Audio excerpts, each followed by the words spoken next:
Hej, můžu být na chvilku upřímnej. Je tolik malých tvůrců, kteří jedou naplno. Stříhají den co den, noc co noc, na rozbitých telefonech, na pomalých počítačích a s blbým mikrofonem. Ale mají jeden velký sen, že jednou budou velcí youtubers. Ale víš co? Ať je to video sebe víc dobrý, tak třeba nemá zhlídnutí.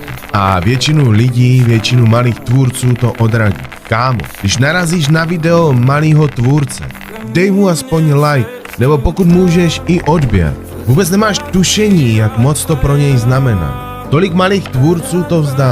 A ne proto, že by nebyli dobří, ale protože nikoho nezajímali. A všem malým tvůrcům, co tohle slyší, použijte tenhle zvuk. Pomozme si navzájem dostat se na tisíce odběratelů, protože vy si to zasloužíte. Zasloužíte si tu šanci být velcí youtuberi.